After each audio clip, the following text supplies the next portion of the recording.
Haboim. Welcome everyone. We're about to begin Be'ezras Hashem together on Daf Kuf Hey Amud Aleph, 8 lines from the top. Our Mishnah discusses the procedure for removing a sheretz that is found in the Beis HaMikdash. Rabbi Yochanan ben Broika says that the kohen should remove his avnate, the sash, and tie it around his hand, wrap it around his hand, pick up the sheretz and remove it from the Beis HaMikdash.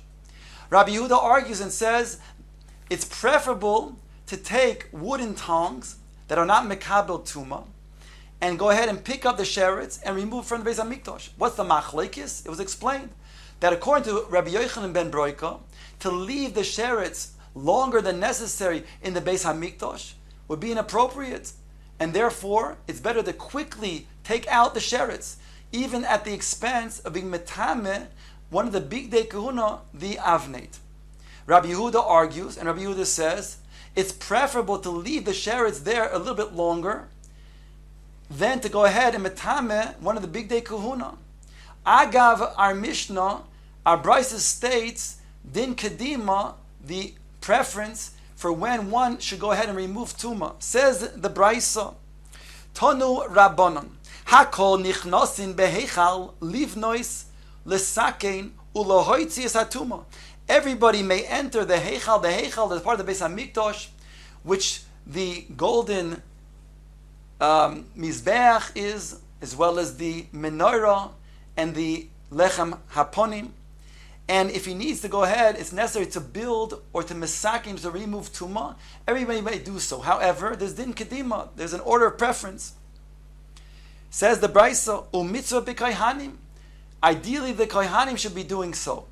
Im ein shom kohanim, if there are no kohanim, then nichnosim levim, levim could go ahead and enter. Ein shom levim, nichnosim yisraelim. If there are no kohanim and there are no levim, then Yisrael may enter. Ad kan the Brisa, says the Gemara, v'idi taharin in tameim loy. Here the Brisa doesn't say anything about tameim, and therefore the preference is the taharim, whereby if you have a kohen is tameh and a Yisrael who is tahor, the Yisrael who is tahor, he takes precedence.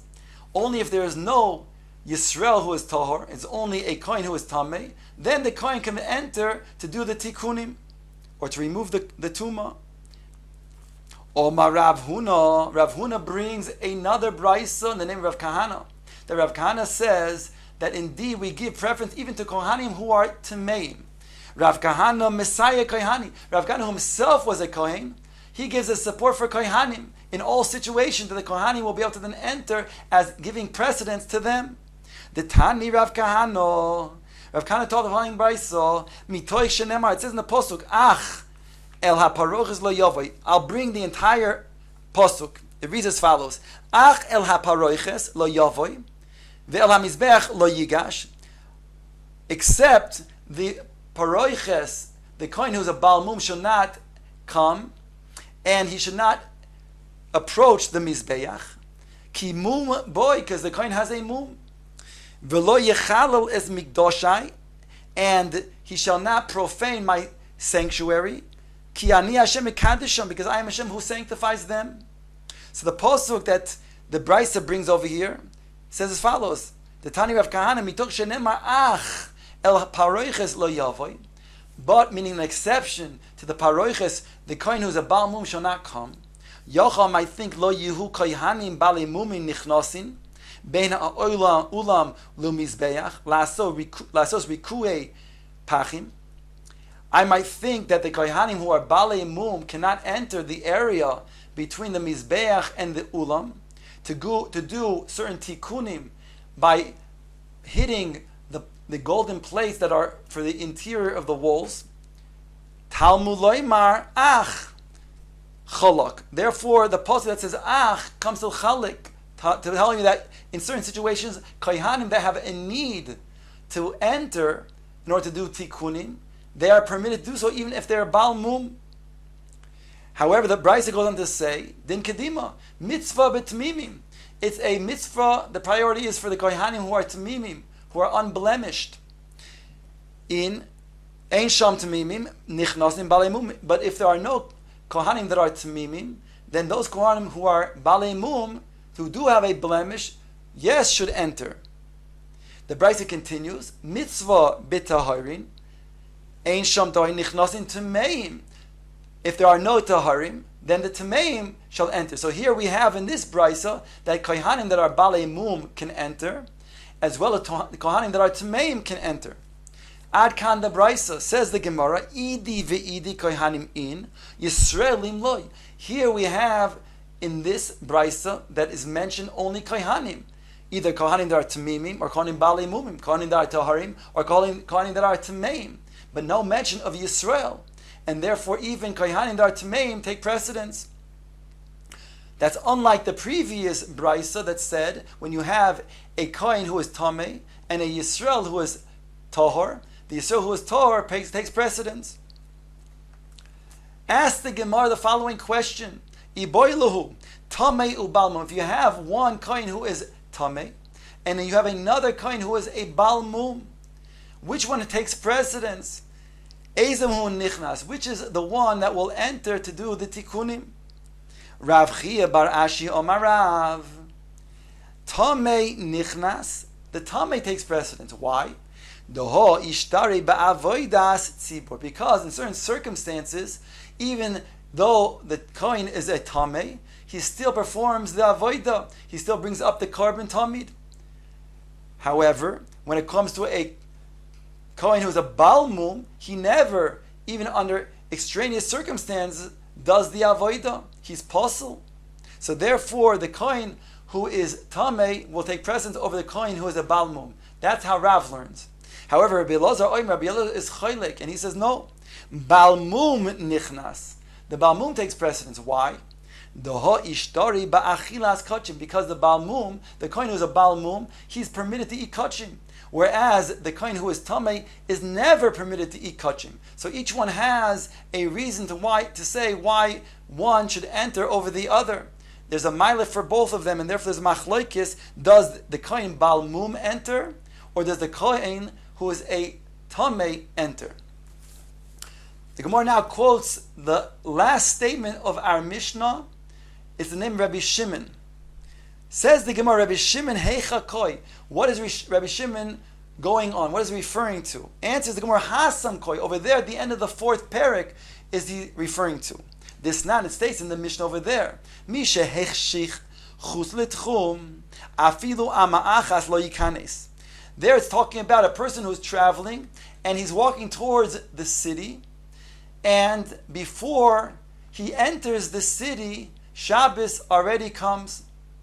And therefore, says the Tanna Kama, even if he's only one amma outside the city limits, he's kind of shvisa outside the city limits. In other words, he only has 2,000 amos from where he then is kind of shvisa. And therefore, he doesn't have the shvisa of those who are inside the city, who can travel within the city at their leisure, and can also have 2,000 amos outside of the city limits. Rabbi Shimon Oimer afilu chameshes amma yikanis. Rabbi Shimon is choylek, and he says even if the person who's traveling enters within 15 amos outside of the technical city limits of where the simanim are, still it's as if he has entered the city, and he will have the same tchum as those who are inside the city. Again, he'll be able to walk freely within the city, and he'll have 2,000 amos from the borders of that city, of the tchum. Why? He explains, Lefi she'ein hamashoichos mimatzin es hamidos mibnei atoyim, because those surveyors, those who are people who are responsible for putting the simanim to show where is the border of the city, they purposely put it 15 amos within the city's true borders. Why? For those who are toyim, those who make mistakes. If those people who are wandering and make mistakes, they accidentally go outside of what they think is the Tichum, they're truly not outside the Tichum, and therefore when they re-enter, they're together with everybody else in the city. So therefore Rabbi Shimon is saying that a person who's traveling, so long as he's within 15 amos at the onset of Shabbos, outside of the technical, what seems to be the technical Tichum, it's as if he has entered the city. The Tanna Kama lo yikanes, v'amar le Rabbi Shimon yikanes. The Tanna Kama says he shall not enter, whereas Rabbi Shimon said he can enter. He's now considered to be part of the city. like everybody else in the city, who then was kind of shvisa in the city. Then the latter statement that Rabbi Shimon makes, Shelo hitiu l'cha ela mishum shvus, asks the Gemara, Heicha koi, what is this statement referring to? Answers the Gemara, Hasam koi. It's referring to the statement that was made earlier in this parak. The Komar Tanakama koishra v'amar le Rabbi Shimon oinva. The Tanakama stated that when there's a string of the kinor that snaps, and therefore the Levim cannot perform their shira without the instrument, so the Tanakama says you can go ahead and tie, make a kshira, a knot, to then fix the kinor. Rabbi Shimon argues and says you can only make an aniva, you can only make a bow. And explains, even though that's all he says in the Brisa, but over here he explains why you can only make an aniva and not a kishira. Aniva delay asir chiyuv chatos shor le rabbanon. When do the rabbanon permit? When you make an aniva, because the aniva will not lead to a korban chatos, so therefore it's permissible to be done. Whereas kishira, the asir de chiyuv chatos lo shor le rabbanon. But a kishira, a knot, that will lead to a korban chatos, and therefore the Chum did not permit. So some explain like this, that when it comes to a kishira that may be done in the Beis HaMikdash, a kishira that is a kesher shaloi kayama, it's only a shvus, and ein shvus b'mikdash, therefore you'll think that it's permitted. Says Rabbi Shimon, but that could lead to a person making a kashira shakayama, and therefore that would be prohibited. He'll be getting a chatas. That was not permitted in the Beis Hamikdash. Only a shvus. But others explain no, that even when it comes to a kesher shakayama, which is a malacha di'araisa, even that was upheld. That was permitted in the Beis Hamikdash. Why? Because both the Tanakama as well as Rabbi Shimon hold that machshire mitzvah is doiche Shabbos. So as long as it's going to be a machshir mitzvah, that would something that could not be done before Shabbos. In this case, that's the case, because over here it broke on Shabbos. So then the kesher, even though it's a malacha di'araisa, kesher shel kayama, is doiche Shabbos. But Rabbi Shimon is coming to say even here, however, it's not. Why?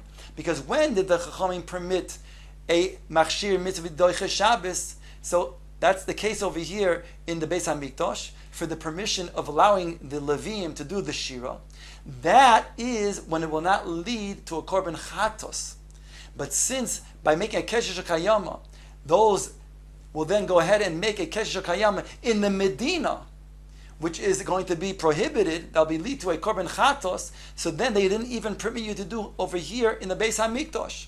And therefore only they permitted you to make a aniva, a bow. So Rabbi Shimon is coming to say over here is that which you thought that I'm being makil on one end and machmir on the other, I'm being makil when it comes to when it comes to Eruvin Techumin, and being machmir when it comes to making a kesher in the Beis HaMikdash. Truthfully, I'm not being makil, I'm not being machmir. Why? I'm not being makil because I'm just giving the person who is traveling into the city his true makam shvisa, which is in the city itself, because the surveyors, they put the markers 15 amos closer within the city limits. So if he comes within 15 amos of the city limits, he's truly within the city limits. And that which appears to me for me to be machmir is not a chumar at all. Because when did the chachamim permit and say that shvus ain't shvus b'mikdash?